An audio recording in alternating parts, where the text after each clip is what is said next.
പഴയ കുടുംബചരിത്രം മറന്ന കിങ്ങിണിക്കുട്ടന് ഒരു അമ്മച്ചിയുടെ ഓർമ്മപ്പെടുത്തൽ. കിങ്ങിണിക്കുട്ടന്റെ മാധ്യമങ്ങളിലൂടെയുള്ള പ്രസ്താവന കാണുന്ന ഓരോ പ്രേക്ഷകരും ഒരുപക്ഷെ ചിന്തിക്കുന്നുണ്ടാവും, ഇയാൾക്ക് രാഹുൽ മാങ്കുട്ടത്തോട് എന്താണ് ഇത്ര കലിപ്പ് എന്ന്. പേഴ്സണലി രാഹുൽ ഇദ്ദേഹത്തെ യാതൊരു വിധത്തിലും ഉപദ്രവിച്ചിട്ടില്ല എന്ന് നമുക്ക് മനസ്സിലാക്കാം. പക്ഷേ എങ്കിലും എല്ലാ ദിവസവും രാഹുലിനെതിരെ ആരോപണങ്ങളുമായി ഇയാൾ വരികയാണ്. തിരുവനന്തപുരത്ത് തദ്ദേശ തെരഞ്ഞെടുപ്പിൻ്റെ ആ സമയത്ത് പോലും രാഹുൽ വിഷയത്തിൽ ഇയാൾ പ്രതികരണവുമായി വന്നിരുന്നു.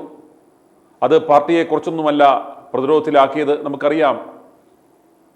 അതുപോലെ അതിൻ്റെ ഒരു പ്രതിഫലനം നമ്മൾ തിരഞ്ഞെടുപ്പ് ഫലത്തിൽ കാണുകയും ചെയ്തു. UDF മറ്റുള്ള എല്ലാ ജില്ലകളിലും വമ്പിച്ച ഭൂരിപക്ഷം നേടിയപ്പോൾ തലസ്ഥാന നഗരിയിൽ നാണംകെട്ട പരാജയം ഏറ്റുവാങ്ങി. ഏറ്റവും മോശം പ്രകടനം ഉണ്ടായത് തലസ്ഥാന നഗരിയിലാണ്. അതിൻ്റെ പ്രധാനപ്പെട്ട കാരണം ഈ കെ മുരളീധരൻ്റെ ഈ നിലപാടും ഇയാളുടെ ഈ അപക്വമായ പ്രതികരണങ്ങളുമായിരുന്നു. എന്നാൽ ഇതുകൊണ്ടൊന്നും പാഠം പഠിക്കാതെ ഈ കിങ്ങിണിക്കുട്ടൻ ഇന്നും രാഹുലിനെതിരെ മാധ്യമങ്ങളിൽ വന്നിരുന്ന് പറയുന്നത് അദ്ദേഹത്തിന് പാലക്കാട്ട് സീറ്റ് കൊടുത്താൽ ഞാൻ രാജിവെക്കും, ഈ പാർട്ടിയിൽ നിന്ന് തന്നെ പുറത്തു പോകുമെന്നാണ്. ഇയാൾ ഓർക്കേണ്ടുന്ന ഒരു കാര്യം, ഇയാളുടെ കുടുംബത്തിൽ കയറി ഇത്രയും പ്രശ്നങ്ങൾ ഉണ്ടാക്കിയ എത്രയോ നേതാക്കന്മാർ ഇന്നും ഈ കോൺഗ്രസ് പാർട്ടിക്കുള്ളിലും മറ്റ് ഘടകകക്ഷികളിലുമൊക്കെ ഉണ്ട്. അതൊക്കെ പുറത്തറിയാൻ, അതൊക്കെ പുറത്തു വന്നാൽ വീണ്ടും കിങ്ങിണിക്കുട്ട ഒന്ന് നിങ്ങൾ ഓർത്തു നോക്കുക. ഈ പഴയ ചരിത്രമെല്ലാം അറിയാവുന്ന ലക്ഷക്കണക്കിന് ആളുകൾ ഈ നാട്ടിലുണ്ട് എന്ന് താങ്കൾ മറക്കരുത്. ഇപ്രകാരം പഴയ ചരിത്രങ്ങൾ മറന്ന ആ കിങ്ങിണിക്കുട്ടനെ കോട്ടയം ചിങ്ങവനത്തുള്ള അന്നമ്മ എന്ന ഒരു 85-കാരിയെ അമ്മച്ചി ചില ഓർമ്മപ്പെടുത്തലുകൾ നടത്തുകയാണ്. അന്നമ്മച്ചിയുടെ ആ പ്രതികരണത്തിലേക്ക്. ഞാൻ എറണാകുളത്തു നിന്നാ വിളിക്കുന്നത്. എന്റെ മോന്റെ അമ്മയാകാൻ പ്രായമുള്ള ഒരു അമ്മച്ചിയാ. അത് ഇന്നും കിടന്ന് ഒരുത്തർ പറിച്ച് ആടുന്നുണ്ട് രാഹുലിനെ പറ്റിയല്ലാന്നും പറഞ്ഞ്.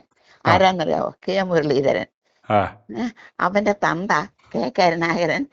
അത് പറഞ്ഞാൽ വേറൊരുത്തരും കൂടെ പറ്റും. വേറൊരു അവിടുത്തെ നിൽക്കുന്ന സീനിയർ നേതാവിന്. ആ സീനിയർ നേതാവ് ചെറുപ്പമായിരുന്നു, MLA ആയിരുന്നപ്പം. അവളുടെ കൂടെ ഒരാളെ കയറ്റിവിടും. അതും ഒരു സമൂഹത്തിലല്ല, അല്ലാത്തൊരു സ്ഥലത്ത് പ്രസിദ്ധിയാണുള്ളൂ. ആക്കി കൊടുത്തേ അതിന്റെ വീഡിയോ കാസറ്റ് പിടിച്ചു വെച്ചു. എന്നിട്ട് ഈ കക്ഷി എന്തിന് ചാടുമ്പോഴും കരുണാകരൻ ഈ കാസറ്റ് പൊക്കി കാണിക്കും. അപ്പൊ രാഹുൽ ഇങ്ങനെ വല്ല കാസറ്റൊക്കെ പൊക്കി ചാടിച്ച് പൊക്കി കാണിച്ചാൽ എങ്ങനെ ഇരിക്കുമെന്ന് ചോദിക്കണം. വീഡിയോ പണ്ടൊരാൾ പിടിക്കുമായിരുന്നു എന്ന്. പണ്ടൊരു മുഖ്യമന്ത്രി എന്ന് പറഞ്ഞാലും കുഴപ്പമില്ല. അതുപോലെ തന്നെ കരുണാകരൻ കയറ്റിവിട്ട് വേറൊരു യുവ നേതാവായിരുന്നു അന്ന്. അവന്റെ മുറിയിൽ അവനെ മരണം വരെ ഒതുക്കി ഒറ്റ കാസറ്റ് എടുക്കും. അവൻ ആ പുള്ളി അവിടെ നിൽക്കും.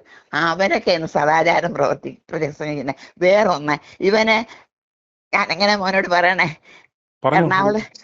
തിരുവനന്തപുരത്തെ KPCCO ആ ഓഫീസില് എന്താ പരിപാടി നടന്നു. എല്ലാരും ഇവന് വേണ്ടപ്പെട്ട ഒരാളും അവിടെ അവശേഷിച്ചു.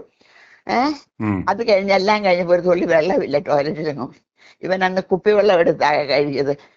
അതൊക്കെ അങ്ങ് പറയുമ്പോ അവൻ ഓർത്തോളൂ അവന്റെ കാര്യമാണല്ലോ. അന്ന് കുപ്പിവെള്ളം എടുത്ത് കഴിയ വീരന്മാരൊക്കെ ഉണ്ടെന്ന് പറയണം. കിങ്ങിണിയാ. ഇവനെ കുറിച്ച് അത് പരസ്യമായിട്ട് അത് പറയപ്പെട്ടതല്ലേ? അത് ഇപ്പോഴാ നിങ്ങൾക്ക് ആർക്കും അറിയാം. ഞങ്ങൾ വളരെ നേരത്തെ ഉള്ള സംഭവല്ലേ ഇതൊക്കെ. ഈ കാസറ്റ് അവന്റെ അപ്പം പിടിച്ചു വെച്ചല്ലേ. അതാരാന്ന് വേണം ഞാൻ പറയാൻ. രഞ്ജിച്ചല്ലേ ആണല്ലേ? അവനെ ഒന്ന് ഇരുത്തേണ്ട അത്യാവശ്യമാണ്. അവനും ഇതിനെല്ലാം കൊണ്ട് രാഹുലിനെ എല്ലാം ആ പഴയ കണ്ടിച്ചു പറിച്ചു വെക്കണമെന്നും കൊണ്ട് നടക്കുന്ന കാര്യമാണ്. അവൻ ചെയ്തത് തെറ്റാണ്, തെറ്റിപ്പോയി. അവന്റെ പ്രായം അതായിരുന്നു, അങ്ങനെ പറ്റിപ്പോയി. അത് ചോദ്യം ചെയ്യാൻ അർഹതയുള്ള എത്ര പേരുണ്ട് ഇവന്മാരുടെ കൂടെ. ഇന്ന് കൊടുക്കാമെങ്കിൽ ഇന്നേ കൊടുക്കാം. അവൻ കിടന്ന് വല്ലാണ്ട് ചാടുന്നു. അവൻ രാഹുലിനെ പാലക്കാട് സീറ്റ് കൊടുത്താൽ അവൻ പാർട്ടിയിൽ നിന്ന് പോവുകയാണ്. അവന്റെ അമ്മയുടെ അങ്ങോട്ട് പോകാൻ പറയാം. അവനോട് പോയി പറയാ പെണ്ണുങ്ങളെയൊക്കെ തപ്പാൻ പറ പാർട്ടി. ഞാനൊരു പറയുവാണേലും ഒരു ഫ്രീഡം ഫൈറ്ററുടെ മോളാണ്. 85 വയസ്സിന്റെ കോൺഗ്രസ് രക്തത്തിൽ ജനിച്ച ഞാൻ ഈ 85-ാമത്തെ വയസ്സിലും കോൺഗ്രസ് ആണ്. മരണം വരെ എങ്ങനെ ആയിരിക്കും. എനിക്ക് എന്റെ ആ ചെറുക്കനോടൊന്ന് പറയണം, വല്ല വയസ്സ് തന്നെ അമ്മമാരും ഒക്കെ ആ വിളിക്കുന്നെങ്കിലേ ആ ഫോണൊന്നും എടുത്താൽ കുഴപ്പം. ഇപ്പൊ അവൻ ഫോണൊന്നും എടുക്കാറുണ്ടായി ഈ രാഹുല്. 3-4 ദിവസം നേരിട്ടങ്ങ് പറഞ്ഞേക്കാന്ന് ഓർത്തു. 85 വയസ്സിന് വേറെ സ്ഥാനത്തിനൊന്നും അല്ല. ആ വയസ്സിന്റെ വില ആർക്കും കിട്ടുകയല്ലോ. ആ രീതി എന്റെ മോനോട് ഞാൻ പറയുവാണ്, നീ ശരിക്കും ഒന്ന് കൈകാര്യം ചെയ്യണം. ഇന്ന് തന്നെ പറ്റുമെങ്കിൽ ഇന്ന് തന്നെ കൊടുക്കണം.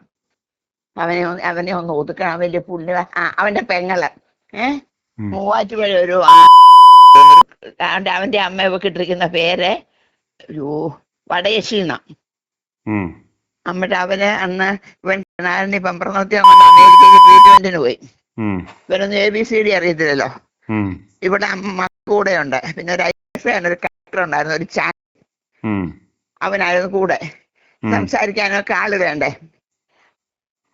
ഭാഷ അറിയാവുന്ന ഒരു പാമ്പിള്ളേർ വേണം. അങ്ങനെ കൊണ്ടുപോയത് അവനെ അവിടെ വെച്ച് അവിടെ അവര് പരിപാടി അങ്ങ് തുടങ്ങി. ഇവളും അവനും കളക്ടറെ വളച്ചെടുത്തു.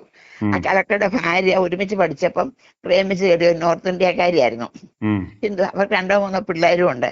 അപ്പൊ എവിടെയാണോ താമസിച്ചത്, ഇപ്പൊ ഞാനങ്ങ് മറന്നു, ഇത്രയും പ്രായമൊക്കെ ആയിരുന്നാലും സംഭവമൊക്കെ ഞാൻ ഓർക്കുന്നുണ്ട്. അവിടെ ഇവിടെ ശല്യം കൊണ്ട് ഈ പാവം പെണ്ണ ഇവനെടുത്തിട്ട് ഒഴുകിയടിക്കുക. ഇവക്ക് ഭയങ്കര കഷ്ടതയായി കളക്ടറുടെ ഭാര്യയ്ക്ക്. ഇവിടെ ഉച്ചയാകുമ്പം വരും. ഇവിടെ മുന്നേ കൂടെ ബെഡ്റൂമിലേക്ക് പോണത്. അവിടെ ഈ ഹോളിൽ കൂടെ നോക്കിയപ്പോ കണ്ടേച്ച അവളും ഇത്രയൊക്കെ പഠിച്ചപ്പോൾ അവളും മിടുക്കിയായിരുന്നു. അവളെ ആ കീ ഹോളിൽ കൂടെ അതിന്റെ വീഡിയോ പിടിച്ചെടുത്തിട്ട് ഒരു തരത്തിൽ എങ്ങനെയൊക്കെയോ പൈസ ഉണ്ടാക്കി ഇവൻ അറിയാതെ ടിക്കറ്റൊക്കെ അറേഞ്ച് ചെയ്ത് ഫ്ലൈറ്റ് കയറി അവിടെ നാട്ടിൽ തിരിച്ചു വിട്ടു. അവള് കേസ് കൊടുത്ത് വെച്ചോണ്ട് അങ്ങനെ അവൾക്ക് ഡൈവോഴ്സും കിട്ടി. ഈ കോഴിക്കോട് ഫോട്ടോ പിടിച്ച ഡൈവോഴ്സിന് കാരണക്കാരായവർ പോലും നമ്മുടെ ഇടയിലുണ്ടെന്നങ്ങ് പറഞ്ഞാൽ അപ്പൊ അവക്ക് കൊണ്ടോളൂ. അത് ഒന്ന് നിലത്ത് കിടക്കണം അവളെ. എന്നെ ഏട്ടന്റെ ചേച്ചി തന്നെ ഇപ്പൊ എന്റെ അങ്ങനെ കോൺഗ്രസിലോട്ട് വന്നിട്ട് കൊടുത്തിട്ടില്ല. എടുത്തോ, കോൺഗ്രസിലെടുത്തോ അവളെ? എടുത്തോ മോനെ? അവള് കോൺഗ്രസിൽ ചേരാൻ വന്നിട്ട് എടുത്തോ? കോൺഗ്രസിൽ ചേരാൻ നടക്കുക. i2i News, an eye for truth. i2i News subscribe ചെയ്തിട്ടില്ലാത്തവർ ഇപ്പോൾ തന്നെ സബ്സ്ക്രൈബ് ചെയ്യുക.